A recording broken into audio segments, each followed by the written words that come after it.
இனிய காலை வணக்கம். இன்றொரு செய்தி. உங்கள் அன்பிலிருந்து ஒருவர் விலகி நடந்து உங்களை விட்டு வெகு தூரம் செல்ல விரும்பினால் எந்த உறவாக இருந்தாலும் சரி, மனதை கல்லாக்கிவிட்டு போகவிட்டு விடுங்கள். அவர்களிடம் மீண்டும் அன்பென்னும் பிச்சை எடுக்காதீர்கள். ஒருவேளை நீங்கள் பைத்தியக்காரத்தனத்தோடு அன்பு கொண்டாடினால் அவர்கள் உங்களை மேலும் கேவலமாகத்தான் நடத்துவார்கள். அது ஒரு பைத்தியக்காரத்தனம். உங்கள் அன்புக்கு அவர்கள் தகுதி இல்லாதவர்கள். மீண்டும் ஏன் அவர்களிடம் அன்பை எதிர்பார்க்க வேண்டும்? ஒருவேளை அவர்கள் உங்களிடம் அன்பு காட்டினால் கூட அது நடிப்பாக மட்டும்தான் இருக்கும். அதனால்தான் பொய்யான நடிப்பிற்காக உங்களின் மெய்யான அன்பை விலை கொடுக்காதீர்கள் என்று சொல்கிறேன். அவர்களுக்கு நீங்கள் முக்கியமானவர்களாக இருந்தால் அவர்களாவே உங்களை தேடி வரட்டும். இல்லை, நான் போகிறேன் என்பவர்களை இழுத்து பிடிப்பதால் எந்த பயனும் இல்லை. எப்படியும் ஒரு நாள் போகத்தான் போறாங்க, போய் தொலையட்டும் என்று விட்டு விடுங்கள்.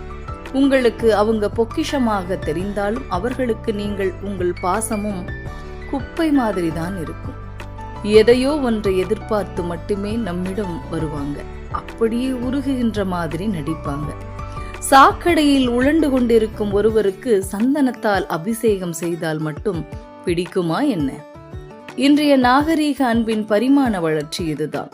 காதல் என்று வேஷம் போட்டு ஏமாற்றும் களவாணிகள் நிறைந்த உலகம் அது. கொஞ்சம் விழிப்புடன் இருங்கள். இதிலிருந்து நாம் தெரிந்து கொள்வது என்னவென்றால், தேடும் போதெல்லாம் நீங்கள் அகப்படுகிறீர்கள் என்பதால் தானோ என்னவோ உங்களை அடிக்கடி தொலைத்து விடுகிறார்கள்.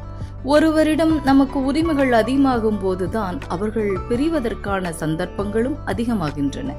புரிந்து கொண்டால் கோபம் கூட அர்த்தம் உள்ளதாக தெரியும். புரியவில்லை என்றால் அன்பு கூட அர்த்தமற்றதாகத்தான் தெரியும்.